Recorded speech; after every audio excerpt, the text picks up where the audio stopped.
Hola, ¿qué tal a todos? El día de hoy tenemos un tema de particular interés también. Vamos a hablar de una entidad muy extensa, por eso es que hemos decidido también segmentar los videos. Vamos a hablar sobre accidente cerebrovascular y en este caso en especial vamos a hablar de lo que corresponde al de tipo isquémico, ¿correcto? Vamos a hablar de generalidades, vamos a hablar de clínica, clasificación, vamos a hablar sobre su fisiopatología. Y pues bueno, lo primero que hay que saber estadísticamente es que hasta el 80% del total de todos los accidentes cerebrovasculares es de origen isquémico, ¿correcto? En contraste al 20% que corresponde a los accidentes cerebrovasculares de tipo hemorrágico, ya sea hemorragia intraparenquimatosa o subaracnoidea, que vamos a explicar en otros videos a gran detalle. Muy bien.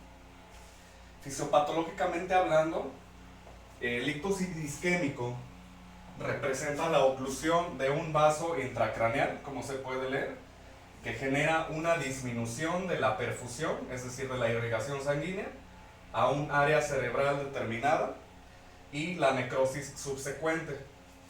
En este caso la clínica, el pronóstico, el tratamiento y demás, bueno, el tratamiento no difiere realmente, pero lo antes mencionado sí, pues va a ser en función al área cerebral afectada, que también lo vamos a explicar subsecuentemente. Muy bien. Entre las causas que tenemos, la más importante es de origen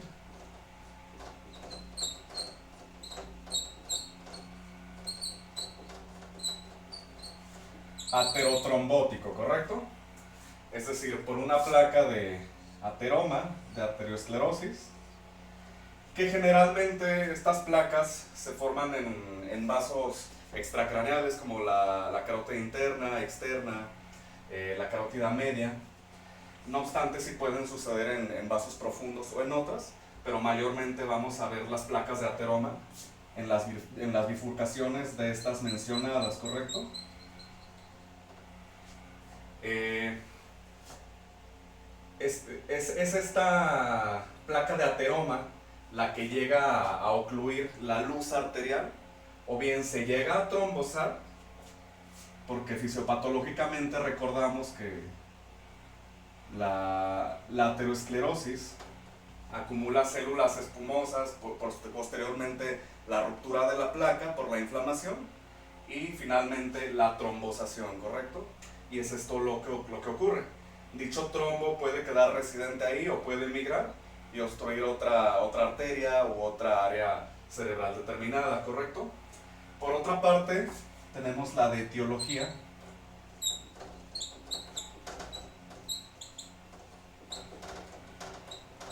cardioembólica, ¿correcto? Es decir, que por una alteración, por una patología subyacente a nivel cardiovascular, voy a generar una trombosis, una migración de dicho trombo al sistema vascular cerebral y su subsecuente isquemia, ¿correcto?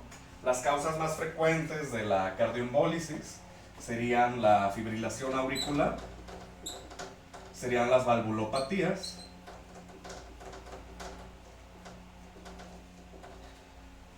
¿Esto por qué? Pues bueno, sabemos la fisiología, la fisiopatogenia de estas alteraciones, en este caso por una regurgitación hacia las aurículas, tanto por fibrilación o por valvulopatía.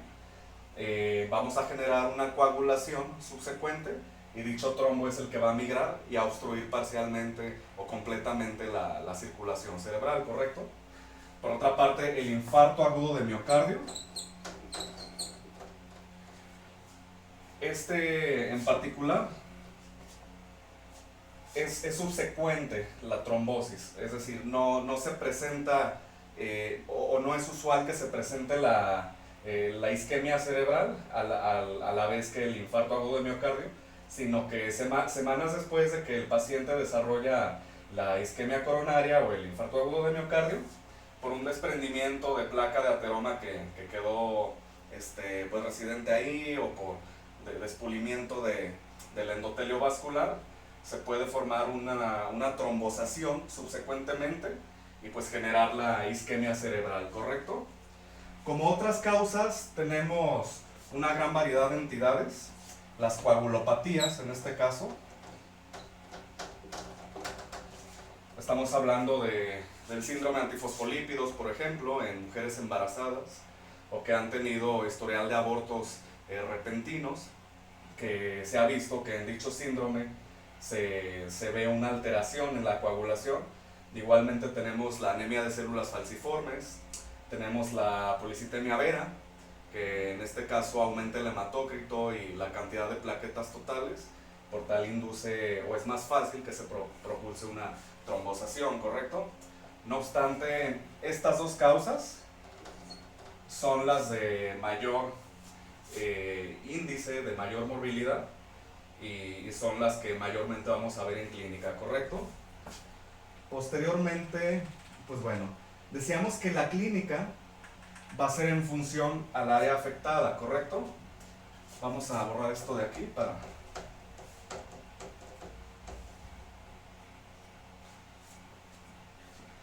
Lo primero en generalidades de la clínica del ictus isquémico, perdón.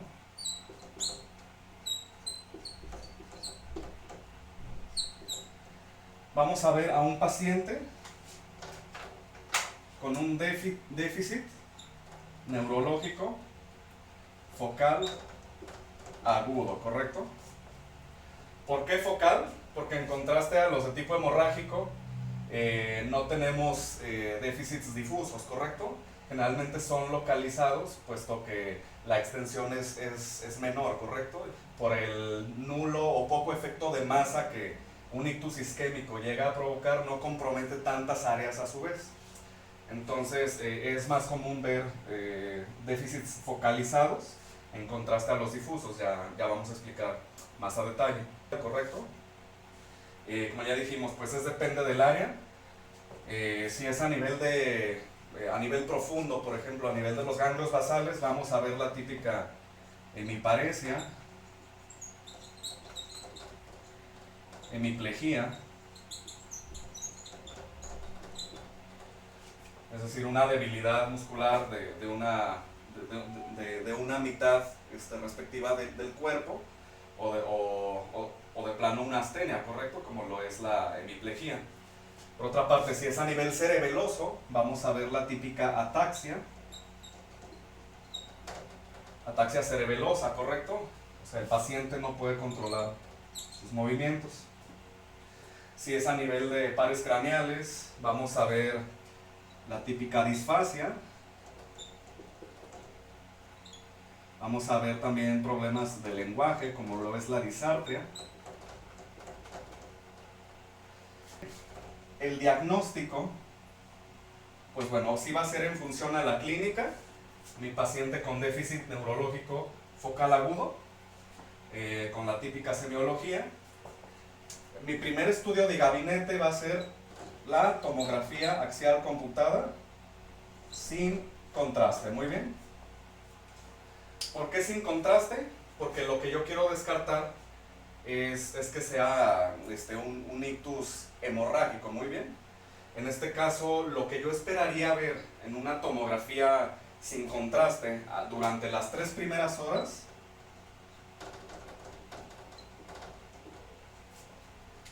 va a ser una tomografía totalmente normal, ¿correcto?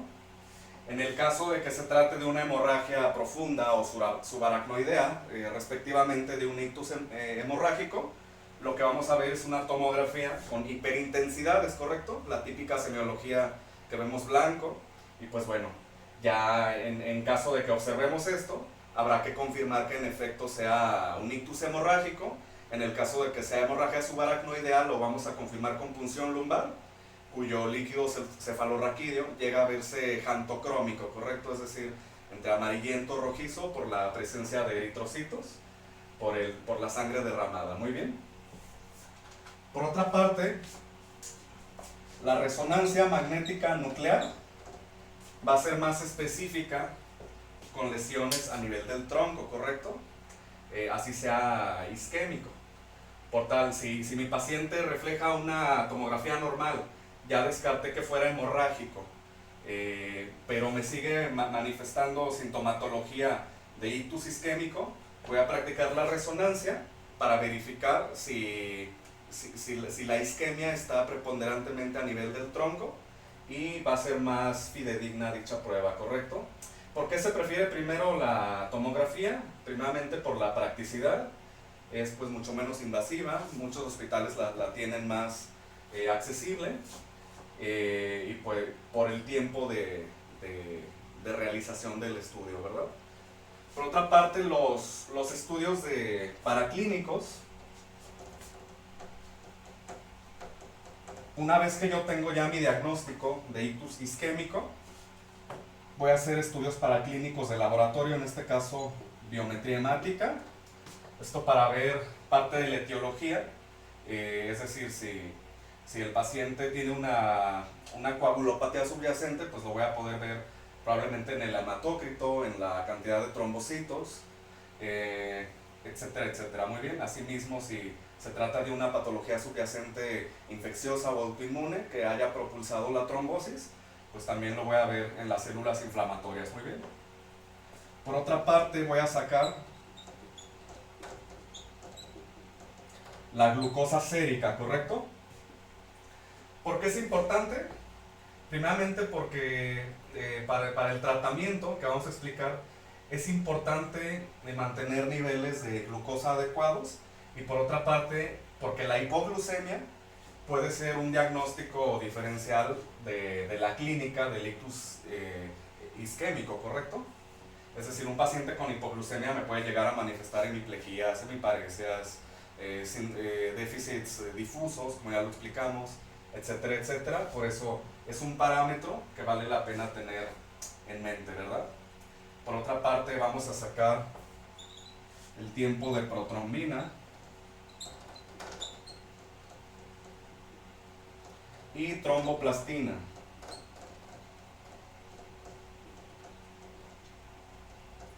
¿Esto para qué? Principalmente porque el tratamiento, ahorita lo vamos a ver, es de carácter fibrinolítico, ¿correcto? Entonces, me conviene evaluar la previa coagulación del paciente en caso de que haya una coagulación deficiente, de que exista un riesgo procedente de esto, pues ya voy a determinar si el paciente es candidato o no a la fibrinólisis, ¿correcto? Y pues bueno, estos serían los paraclínicos. También me conviene sacar un electrocardiograma.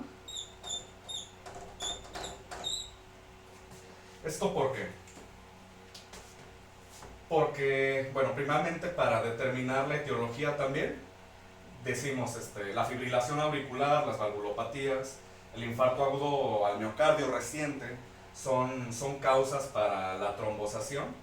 Y por otra parte, la fisiopatología que conlleva el ictus isquémico lleva a una liberación excesiva de catecolaminas que subsecuentemente pueden causar cardiopatías al paciente, ¿correcto? En este caso una arritmia, una taquicardia ventricular, supraventricular, etcétera, etcétera.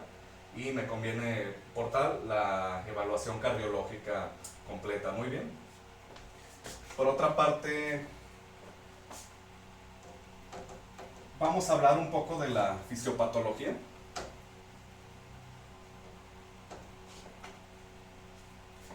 Fisiopatológicamente lo que va a ocurrir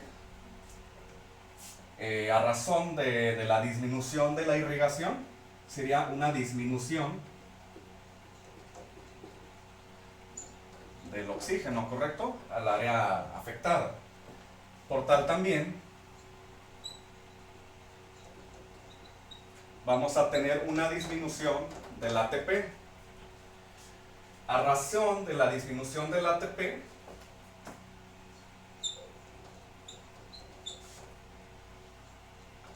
va a colapsar mi bomba sodio-potasio, ¿correcto? Que sabemos que es ATP dependiente.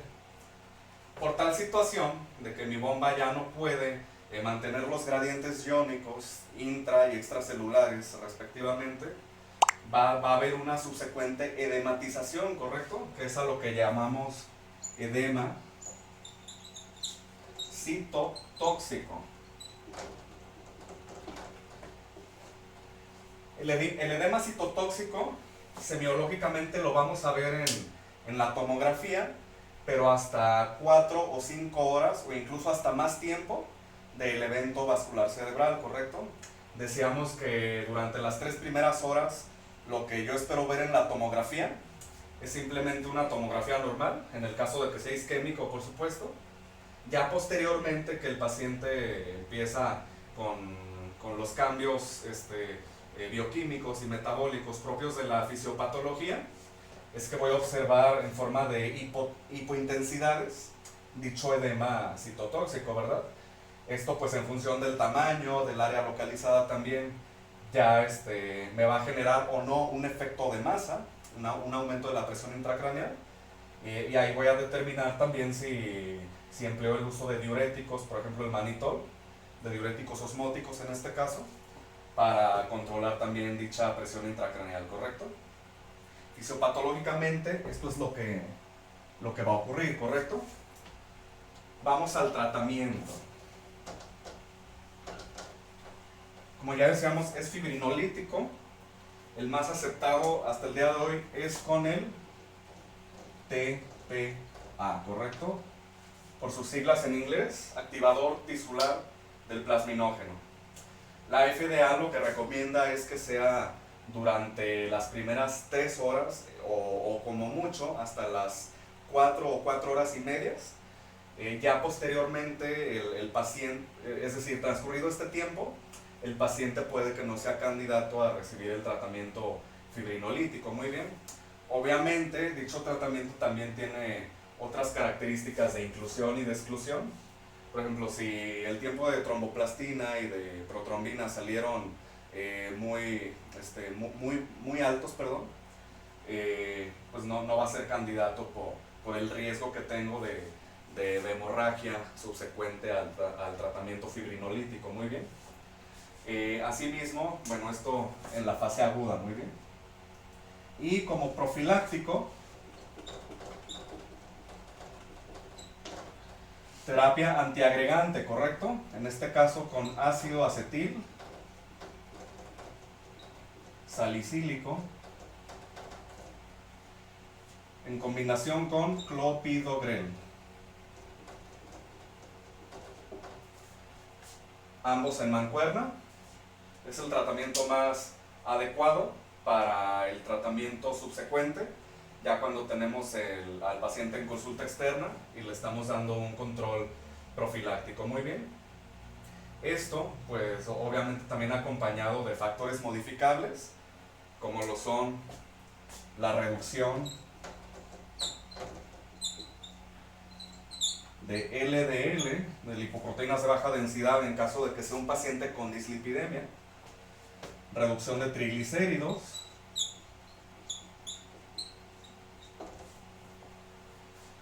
también vamos a controlar la presión arterial del paciente. ¿Por qué? Porque todos estos son factores de riesgo, ¿correcto? La hipercolesterolemia, hipertrigliceridemia, la hipertensión arterial, también toxicomanías como el tabaquismo, alcoholismo y consumo de simpático-miméticos.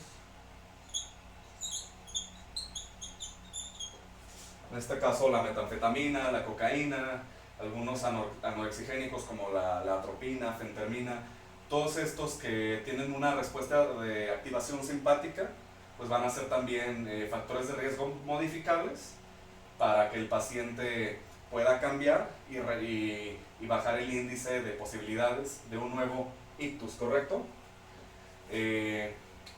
Esto serían generalidades. Ya posteriormente vamos a hablar de las otras entidades que corresponden al ictus hemorrágico, ¿correcto? En este caso de la hemorragia intraparenquimatosa y la subaracnoidea, respectivamente. De momento ha sido todo. Vamos a dejar abierto el canal como siempre para preguntas, dudas, comentarios, sugerencias. Y como siempre ha sido un gusto, espero haya sido de utilidad, de una satisfacción para toda la comunidad estudiantil. Y estamos pendientes para otros temas que también sugieran, ¿correcto? Hasta la próxima y muchas gracias.